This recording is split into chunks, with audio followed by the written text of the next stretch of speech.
retroalimentación de cada uno. No la estoy haciendo de manera general, sino la estoy haciendo en cada trabajo, entonces sí me lleva un poquito más de tiempo, es por eso que no he terminado de calificarles para hoy las fichas, pero sí les pido que estemos atentos, que revisemos los mensajes que están en el CIF. Si es que tengo algo muy importante que decirles, tenemos la plataforma del WhatsApp o también mensajes o incluso los avisos que puedan estar en la misma aula CIF. ¿Sí? Lo que sí he hecho a partir de esta última tarea que les indiqué, hemos estructurado ya los grupos están abiertos, digamos, solamente para la entrega de tareas. El resto de información de la plataforma está abierta para todos los estudiantes. Lo único que ustedes ahora tienen que hacer es ir cargando sus tareas, ¿no es cierto?, en el grupo correspondiente a su paralelo, nada más. De esta manera, incluso puede estar un poquito más organizada la clase. Ustedes pueden observar igual toda la información, pero de pronto para mí también se vuelve un poco más fácil el poder incluso irles identificando por cursos, ¿sí? Eso, muchachos. No sé si alguien tiene alguna, antes de continuar con la clase de hoy, tiene alguna recomendación o alguna duda en base ya a la ficha estándar que estamos haciendo del Cordero. No sé, luego de la clase, luego de haber hecho la clase o explicarles, ¿no es cierto?, cómo hacemos parte de las recetas. No sé si es que alguien tenga alguna duda adicional. Por ahí me han escrito, sí, un poco por el tema de los tiempos, personas que no han tenido buena conexión, que ya desde antes me avisaron que estaban con un poco de problemas de conexión, pero si es que tenemos algo adicional que podamos considerar de las fichas o de la explicación que se dio la clase pasada, pues me gustaría que lo hagamos ahora para ya poder continuar con la clase del día de hoy. ¿Alguien?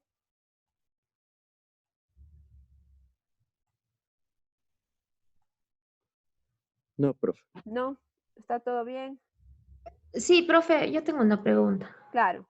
Respecto al país de origen de cada receta, a mí se me ha complicado porque no sabemos las fuentes que Ya. sean fidedignas de Google. Entonces, por ejemplo, me sale, qué sé yo, ya de unas patatas de España, Portugal, Cuba. Ajá.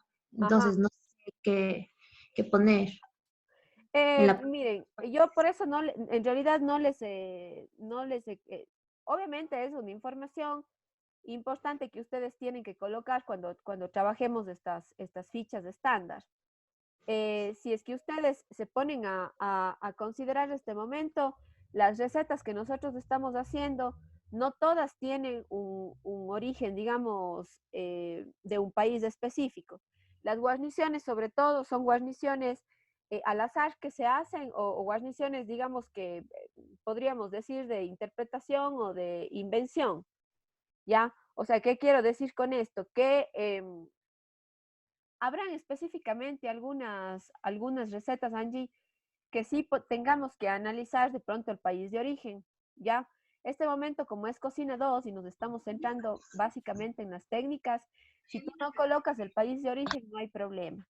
Pero técnicamente lo que nos interesa es que sí estén descritas las técnicas de cocción, las técnicas de cortes, ¿sí?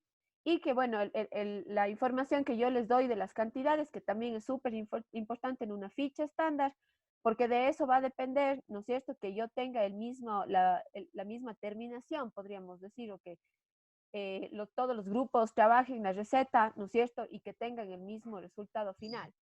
Entonces, no les he hecho retroalimentación con el tema de origen sí, de origen de la receta, porque este momento no es relevante. Sin embargo, las técnicas como tal, esas sí son relevantes y eso es lo que necesitamos constantemente hacer énfasis, ¿ya? Entonces, incluso en la parte de abajo, en el ejemplo de ficha inicial que yo les envié, les había dicho que hay datos, ¿no es cierto?, sobre el producto final que no podrán ustedes colocar ahora, que tienen que colocar después de las clases prácticas, porque este momento no podemos hacerlo ni lo vamos a hacer. O sea, yo no puedo hacer que ustedes coloquen el resultado final de un producto cuando todavía no lo hemos cocido, no lo hemos hecho, no lo hemos trabajado. Entonces, esos datos los vamos a colocar después. El tema del país de origen no es necesario. Si les pido una referencia de receta de la web, es un poco para yo poder entender que ustedes hicieron también investigación o que de pronto es una receta de cocina uno que la van a reproducir, ¿no es cierto? O es, a través de la interpretación están adaptando, ¿no es cierto?, los ingredientes a ciertas técnicas o preparaciones que ya hicieron en Cocina 2, porque también estamos haciendo fichas, ¿no es cierto?, de las guarniciones. Entonces, a manera de poder refrescar también los conocimientos de Cocina 1, pues se establece que también se describa esto dentro de las fichas y que le den especial cuidado a describir las técnicas y los cortes que están aplicando, ¿sí? Entonces, por ese lado nos quedamos tranquilos, ¿ya? Profe, buenas tardes. Buenas tardes, Sandra, ¿cómo está? No sé si tengamos Pro- alguna otra pregunta antes de sí, continuar. Sí, dígame. la misma preparación de la paletilla de cordero se le puede utilizar en costillas de cordero. Se puede utilizar en el costillar, se puede utilizar en solomillo, se puede utilizar para otro género, ¿sí? Lo único que ustedes, por eso es que es súper importante que cuando describamos la receta, coloquemos cuál es la temperatura del horno, en el caso del rostizado que estamos empleando el horno. La temperatura de horno, porque ahí se me confunden un poco. Temperatura de horno, ¿ya? Por otro lado está colocar la temperatura interna que va a llegar el género, que como les había dicho en la clase anterior, por un lado tenemos diferentes tipos de costes, unos de primera, segunda y tercera categoría. Entonces, de eso depende, ¿no es cierto?, la temperatura interna de cocción del género. No es lo mismo una paletilla que cocinar, por ejemplo, el rack del cordero. El rack del cordero tal vez va a tener que llegar a 65, 68 grados, porque es la carne noble del cordero. En el caso de la paletilla, al ser un corte que necesita más tiempo de cocción, por eso es que permitimos que llegue a 71 para que esté eh, fácil de poder consumir, porque si no vamos a tener una carne muy dura. Incluso habíamos dicho que dentro del rostizado yo podía aplicar la técnica de baja temperatura, o sea que las primeras horas de cocción tapado que yo le doy al género, sea este cordero, sea ave, sea res o sea cerdo, yo tengo que dar esas primeras horas de cocción, en el caso de géneros grandes y de mucho tiempo de cocción, voy a hacerlo a baja temperatura, ¿sí? Eso garantiza que el género se cocine correctamente y que de alguna manera yo logre que esté también bastante blando el momento de consumirlo. Y ya luego, siempre es importante en el rostizado que yo le dé una reacción de Maillard, ¿sí? Que dé alta temperatura los últimos 15 minutos, por ejemplo, para poder crear la reacción de Maillard. Acuérdense del video que les mostré del pollo la clase pasada o de ese cerdo que ahora les puedo mostrar nuevamente.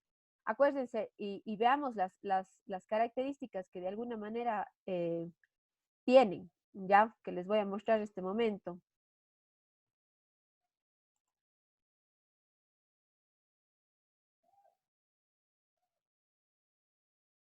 A ver, estamos viendo, Profe, yo tengo una pregunta. sigan. Em, ¿Cómo se sabe la temperatura interna de la carne, por ejemplo, de la paletilla de cordero que tenía que estar mínimo a 71 grados Ya, adentro? la referencia la tenemos en el libro también, ¿sí? Había justo una sección en donde nos indican las características. Sin embargo, voy a buscarle, no sé si es que tengo digital o voy a intentar mandarles una foto, si es que no tengo el libro digital, voy a buscarlo porque mucha información se me quedó en el instituto, muchos documentos se me quedó en el instituto porque digamos, no traje todo, traje lo que necesitaba y tengo alguna información en el instituto. Sin embargo, voy a buscar entre mis documentos a ver si es que tengo el libro o no sé si es que ustedes del ciclo anterior, la MAU les hizo utilizar o José les dio como referencia también el de las técnicas básicas de Joan Roca. No sé si es que tuvieron ese libro. Ya, aquí pueden revisar tienen en varias de las secciones de los tipos de cocción, les va dando por género el tiempo de cocción y la temperatura interna a la que deben llegar, ¿sí? Si hacemos referencia también al tema de bromatología, muchas veces dentro de la explicación que teníamos de la cocción de los géneros, habían ciertas temperaturas que teníamos que manejar. Los géneros que mayor riesgo tienen en este caso son el cerdo y las aves, ¿sí? Es donde más cuidado debemos tener. Si es que yo cocino un corte de la res a una temperatura de 68, posiblemente no tengamos mayor proliferación de bacterias, pero sí el corte va a estar sumamente duro, no lo voy a poder consumir, ¿sí?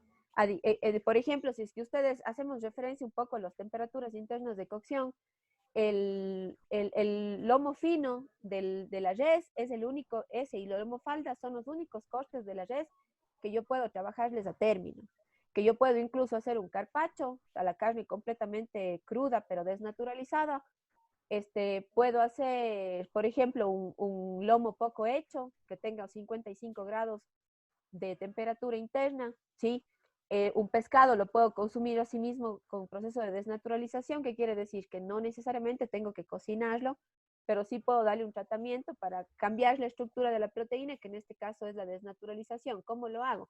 Utilizando, por ejemplo, elementos ácidos, ¿sí? Como el caso de los pescados. Yo cuando lo someto al pescado a un marinado o lo dejo desnaturalizar con limón, ¿qué logro? No logro cocción.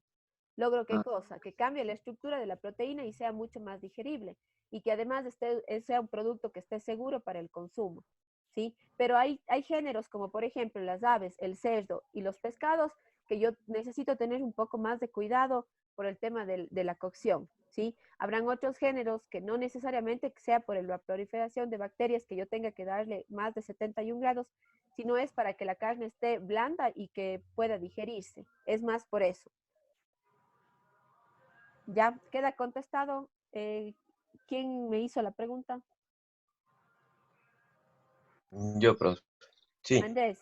Andrés, ya. No sé si hay alguna otra pregunta adicional que sí, podamos contestar. una pregunta. A ver, Angie. Los termómetros estos que son como con infrarrojo, Los que eh, están de moda ahorita por la pandemia. Sí, esos que los que se aplastan y sale la lucecita sí. roja.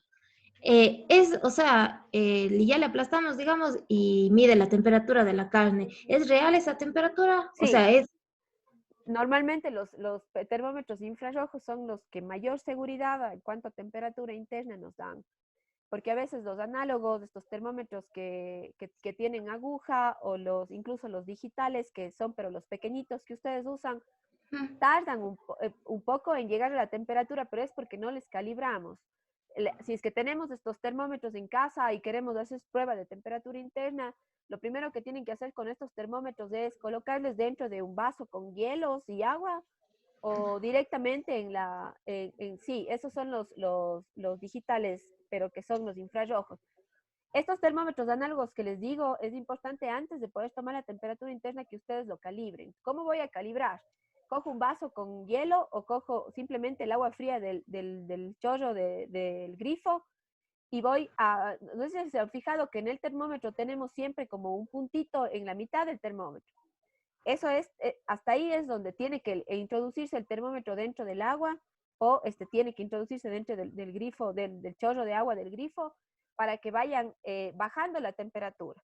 Yo para poder llegar a tomar una temperatura interna con este tipo de termómetro tarda un poco más, pero el termómetro tiene que estar calibrado, o sea, tiene que tratar de estar en cero antes de empezar a tomar la temperatura, ¿sí? Entonces, una recomendación que pueden hacer con los termómetros para empezar a tomar temperatura en el caso de los análogos y los digitales. En el caso de los infrarrojos, como el que tiene el Angie en la mano, el que nos mostró, que son los que hoy en día se están utilizando incluso para tomar el tema de temperatura por el COVID y todas esas cosas, son excelentes para poder tomar la temperatura interna y es mucho más preciso.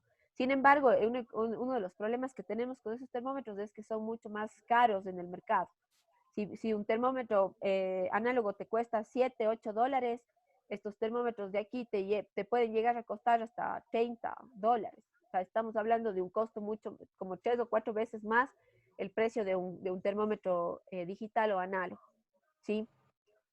Sí, pero vale la pena. Incluso ustedes que este momento están haciendo todos los días estamos cocinando en la casa. No es necesario que sean específicamente los géneros cárnicos a los que tomemos temperatura, pero sí podemos tomar temperatura, no sé, de la leche, podemos tomar temperatura de los vegetales que cocinamos, ¿sí? Podemos tomar temperatura de varios productos para ver qué temperatura interna alcanzan, en cuánto tiempo y demás. Es un buen ejercicio, ¿sí? Es un buen ejercicio que tenemos, y mejor aún si es que tenemos los termómetros análogos, perdón, los termómetros infrarrojos como el que nos mostraste.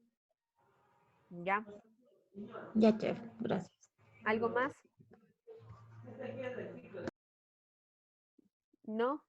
Bueno, podemos continuar entonces. Algunas, voy a mover un poquito más esto de aquí, creo que ahí, para que no nos salga luego en el video. Algunas técnicas adicionales que podemos aplicar a la cocción del rostizado, ¿ya? Son las técnicas de, espera, ya me fui muy adelante. A ver, son algunas técnicas de aplicación con grasa, que normalmente se llaman técnicas de enriquecimiento, ¿ya? Para ciertos géneros, como el caso de las aves, por ejemplo, y es más, no sé si algunos de ustedes ya observaron los videos que yo les cargué al CIF, los de rostizado y los vaya, me olvido. A ver, le subí uno de enriquecimiento en aves y le subí uno de albardado creo que era en cerdo, ¿verdad? Ya, esto sí, albardado, gracias. El albardado y el otro teníamos que era el enriquecimiento, sobre todo de productos como las aves. Estas técnicas se aplican a ciertos géneros, ya sobre todo géneros que tienen mucho o necesitan mucho tiempo de cocción y que en ese tiempo prolongado de cocción, pues yo puedo a través de una grasa crear un sabor o aportarle un sabor diferente, ¿sí? Entonces, algunas de estas técnicas vamos a revisar ahora. Antes de continuar, es importante recordar en qué consiste la técnica de cocción del rostizado, que ya les he dado, creo que una semana y media con esto de aquí, hemos estado revisando. Estas son preguntas que se van a hacer en la lección que tienen que dar ustedes. El rostizado consiste en cocinar un alimento sometiéndole a acción directa del calor en un ambiente seco. Es lo que tenemos en el horno, ¿verdad? Bien sea en un horno de gas, eléctrico o incluso un horno de leña. También se puede utilizar la técnica del espetón, que es un aplique del horno en asador giratorio. Es un poco la técnica del espetón, la que ustedes pueden ver, por ejemplo, en los pollos asados. Cuando ven ustedes un pollo asado hacerse, ¿no es cierto? A veces pasamos por las pollerías y vemos que está dando la vuelta. Este equipo en donde se está haciendo este pollo asado es similar o nos va a ejercer un calor similar al que yo tengo en un horno. Entonces, ¿qué es lo que tengo? Algo girando, ¿no es cierto?, con los pollos, y al final, ¿qué voy a tener? Esta cocción súper atractiva que es del pollo, ¿no es cierto?, asadito por fuera y demás. Sin embargo, vamos a ver más adelante también otras técnicas de asado, pero puedo yo dentro de un horno también hacer una cocción con espetón. Hay algunos hornos que tienen este sistema giratorio en donde yo voy a colocar el género entero y puedo ir girando, ¿sí? El género y se va a ir cocinando de forma homogénea y aparte va a tener una reacción de maillage, ¿sí? El calor se transmite gradualmente al alimento, que generalmente está suspendido en el aire, pues se transmite de manera uniforme. Habíamos dicho que en el caso de, por ejemplo, la cocción de la paletilla y el cerdo que vimos ya, el costillar de cerdo, se pedía que coloquemos una cama de vegetales, ¿no es cierto? Y podemos poner una parrillita sobre esta o directamente el género sobre el mirepoix o la cama de vegetales. ¿Para qué? Para que el aire pueda ir circulando de mejor manera, ya que sea uniforme y que se dé esa cocción por convección en el horno. Esto permite, ¿no es cierto?, cocinar el alimento de mejor manera y ayudarle a circular, ¿no es cierto?, el aire caliente en el género. El proceso de cocción debe estar tapado para mantener los jugos. Recuerden, la primera instancia del rostizado es yo cocino, ¿no es cierto?, a baja temperatura, por largo periodo de tiempo, tapado, y posterior a eso, cuando he alcanzado la temperatura mínima de cocción interna del género, destapo y puedo permitir, ¿no es cierto?, que se dé la reacción de Maillard, generando esta sensación, ¿no es cierto?, crujiente o esta sensación de tostado que nos puede dar el género, ¿ya? Por eso les había, pues aquí, por ejemplo, tenemos un espetón. Si ven, este tipo de equipo que tienen aquí, ya les regreso,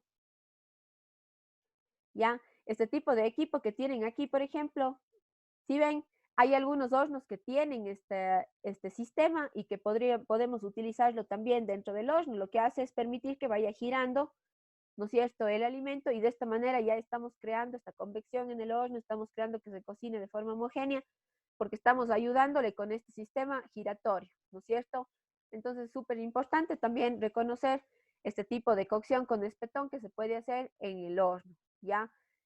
Aquí están nuevamente, les muestro los videos. Aquí tenemos, por ejemplo, el famoso, bueno, este es el famoso pavo de Acción de Gracias americano, porque ahí estamos viendo algunas guarniciones típicas, ¿sí? Entonces vemos la característica, la reacción de Maillard que tiene la piel del ave, ¿no es cierto? Luego, y aquí tenemos, por ejemplo, un cerdo, ya, un cerdo que también tiene reacción de Maillard en la parte superior, y se ve que la cocción es súper tierna. Ojo, acuérdense que esta técnica es el rostizado, y aplicamos rostizado para los géneros cárnicos, ¿ya? Porque a través de un horno yo puedo crear un horneado como el que estamos viendo en este momento, que es para el pan. Pan, pasteles y todos los productos de pastelería y bollería, yo lo que voy a hacer es que los voy a hornear. A diferencia de los géneros cárnicos, que cuando yo los cocino dentro de horno, los estoy, ¿qué? Rostizando, Entonces, ¿sí? Muy bien. Ya, aquí tenemos las técnicas que hemos empleado en el rostizado, que por un lado está el uso del mirepoix, ¿no es cierto? Que utilizamos, por ejemplo, mirepoix para la primera receta, la mezcla de apio, zanahoria y cebolla, para poder enriquecer, ¿no es cierto?, el sabor de mi género, y también poder crear con eso una salsa después de desglasar. Ahora, para la siguiente profe, receta una que, preguntita, perdón claro, que le interrumpa. ¿Es desglasar cuando se le echa en algún tipo de licor que para puede, sacar todos los sí, residuos que quedó en la exacto. bandeja? ¿Es desglasar o deglasar sin la Eh, S? bueno, desglasar o deglasar, está bien cualquiera de los dos términos, Ah, ¿sí? ya. Ya, porque van a encontrar, por ejemplo, que existe nomenclatura que sí utilizan el término desglasar. Otros que es un deglasado que viene del término demi-glace o del glace, que en francés quiere decir como reducir o quitar jugos, ¿ya? Entonces, si es que utilizamos el término desglasar o deglasar, está bien cualquiera de los dos, porque sí tenemos que entender que existe diferente nomenclatura técnica. Lo que sí, por ejemplo, el término mirepoix, sí se escribe de esta manera. La técnica del mirepoix es una técnica francesa, por lo tanto, esta técnica o esta terminología no va a cambiar, porque realmente la técnica como tal es francesa, ¿sí? Pero ya traducido, por ejemplo, el término de glas o de glasado, sí, podemos utilizar el desglasado o el deglasar. Cualquiera de los dos términos está bien, ¿ya? En este caso, cuando Ya, profe. deglasamos, añadimos este líquido que puede ser agua, puede ser vino, aguardiente, cerveza, como utilizamos en la última receta, ¿sí? Puede ser algún tipo de jugo de fruta, o sea, el líquido es el responsable de ¿qué? De retirar todos esos sabores, ¿no es cierto?, del utensilio que previamente hayamos cocinado el género. En este caso, como estamos realizando un deglasado después de la técnica del rostizado, entonces obviamente vamos a retirar estos sabores de la bandeja de cocción o del Pyrex o del recipiente que yo esté utilizando para la cocción de mi rostizado. Eh, donde antes se haya cocinado un ave, un pescado, una carne, ¿para qué? Para recuperar grasa y jugos depositados y caramelizados, ¿no es cierto?, que se hayan generado después de la cocción. Entonces, toda esta materia grasa, esta reducción de sabores que están en el asado, ¿no es cierto?, de los vegetales, y en el rostizado, en este caso de los géneros cárnicos, se van a utilizar ¿para qué? Para poder enriquecer una salsa, ¿sí? Entonces, es lo mismo el deglasar, o el producto que se obtiene luego de un deglasado, es el mismo que obtenemos, por ejemplo, cuando yo reduzco un fondo y hago una demi-glace, ¿sí? Lo que hago es enriquecer el líquido a través de esa grasa y esos sabores, esos ápidos que se quedaron en la bandeja, en la cacerola, en el recipiente en donde hayamos cocido el género. Siempre para poder trabajar este proceso, lo más importante es haber tenido, por ejemplo, un Maillard, una reacción de Maillard para de esta manera poder obtener mejor sabor en el resultado final, ¿sí? ¿Puedo seguir? Sí, profe. Ya, listo. Y una última pregunta. ¿El mirepoix siempre va a ser zanahoria, ajo y cebolla? El mirepoix sí, un mirepoix es una mezcla de 2 partes de cebolla con una parte de apio y una parte de zanahoria. Eso es un Ya, mirepoix gracias. siempre, ¿sí? Ahora, hay nomenclatura que utiliza la palabra mirepoix para definir el corte del vegetal, que también pueden por ahí haber escuchado en algún momento, que normalmente el corte para un mirepoix es un corte que no tiene una medida específica, ¿sí?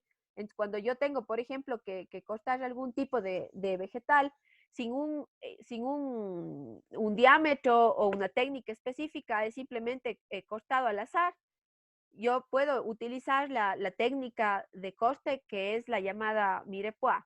Pero si yo hablo de la mezcla de cebolla, apio y zanahoria, estoy haciendo referencia a una base que normalmente se utiliza para fondos, que se utiliza para cocción de géneros dentro de horno, ¿sí? Se utiliza para bases de sopas, de salsas y demás. Entonces, siempre que yo hablo de un mirepoix, si no estoy haciendo referencia a una base de por ejemplo, yo puedo de albardado para cubrir una pieza de carne, generalmente de aves, ya no necesito en láminas de tocino para evitar que la cocción de alguna manera se seque el interior y que esta grasa superficial que yo estoy colocando aporte más sabor y aporte también humedad a la cocción adentro, ¿sí? Entonces, la técnica del albardado es esta técnica donde yo utilizo láminas de tocino, ¿ya? O puedo también, puede ser tocino de este tipo ahumado que es fácil de conseguir, o también puedo utilizar tocino crudo, que también es una alternativa, que se vende en el mercado, el tocino crudo, la parte grasa del cerdo, rebanarlo y con esto yo cubrir, ¿no es cierto?, el género para facilitar que se humecte en el interior, que no se seque el interior y que aparte pueda tener un sabor mucho más atractivo, ¿sí? Esta es una de las técnicas. La siguiente técnica que tenemos con grasa dentro de los géneros es el enriquecer con una grasa, que es el poder utilizar una grasa, sea esta blanda o sea también una grasa dura como mantequilla, una mantequilla con algún tipo de sabor, se puede enriquecer con pedazos de tocino también, pero yo lo que hago es introducir por medio de la piel, sobre todo este tipo de técnica se hace con aves, porque lo que yo hago es introducir en medio de toda la piel porciones de grasa para que después del rostizado, ¿no es cierto?, esa grasa haya aportado con mayor sabor y humedad al centro del ave, ¿sí?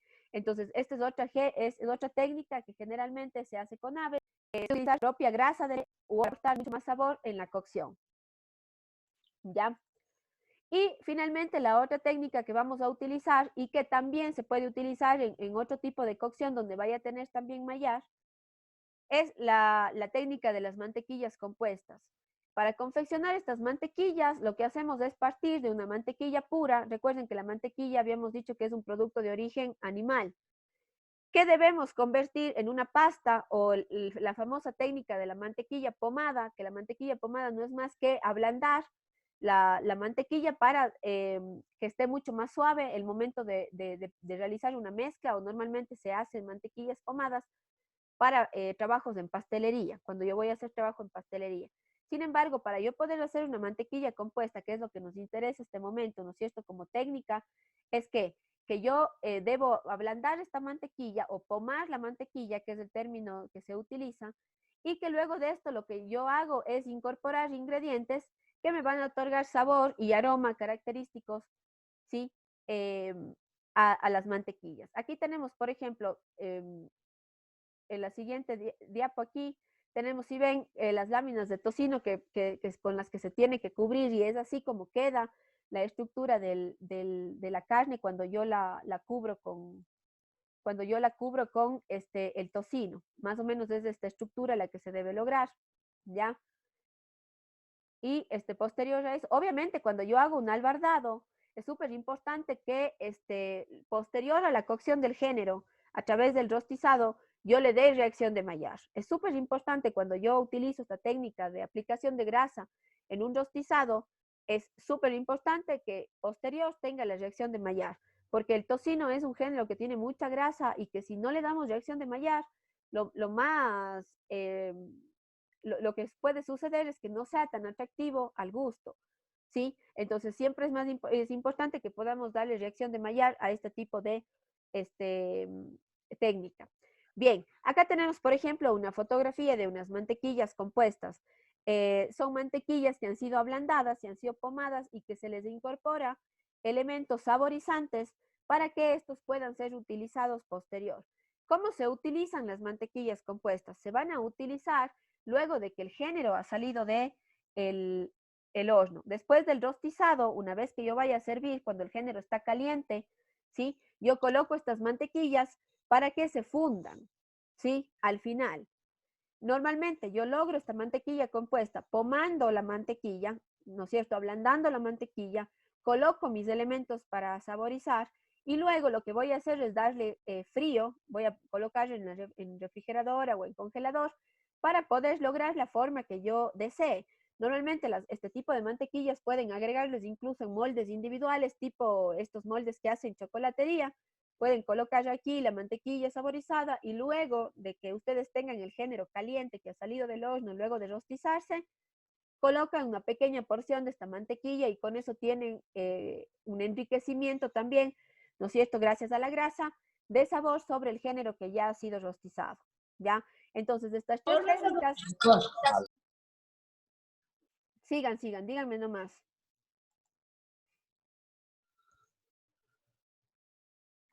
¿Alguien iba a hacer una pregunta? Profe, ¿y qué pasa si es que le pongo desde el principio la mantequilla compuesta en una ave, por ejemplo? A ver, no tiene mucho sentido que le coloques desde el inicio la mantequilla compuesta como tal, porque para que sea una mantequilla compuesta debe tener al final una temperatura fría. O sea, es como si es que se fijaron, ¿no es cierto? En el anterior. eh, a ver, espérenme un segundo para buscarles nuevamente. Si es que ustedes se fijan en la última fotografía, ¿no es cierto? Aquí, ¿qué tenemos? Tenemos una mantequilla que está dura, una mantequilla que yo tranquilamente puedo cortar y ir colocando sobre los diferentes géneros, ¿sí? Normalmente la parte estética es la que juega un papel importante aquí. ¿Por qué? Porque cuando llega mi plato, ¿no es cierto?, del rostizado, y yo tengo, por ejemplo, una porcioncita de esta mantequilla, es visual todavía. Se va a ir fundiendo como avance la temperatura, no avance la temperatura, como se vaya enfriando, ¿no es cierto? O vayas tú esperando el momento para poderte servir, la mantequilla compuesta todavía está y se ve la forma que tiene. Y poco a poco va a ir, gracias a la temperatura, el calor que tiene el género, se va a ir diluyendo. Eso no vas a lograr, por ejemplo, si la colocas al inicio. Al inicio lo que puedes hacer es pomar solamente la mantequilla, colocar los condimentos o los sabores que quisieras y le das cocción en el rostizado, ¿sí? Entonces, más que nada la técnica de la mantequilla compuesta se va a cortar, chicos. Si se corta, porfa, enseguida nos conectamos con el mismo ID, ¿ya? Ya,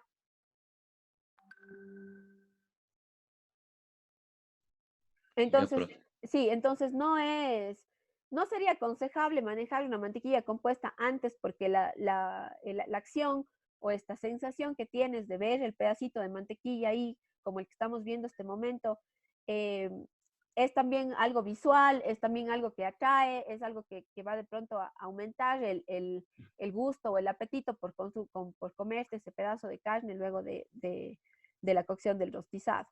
Y como les decía,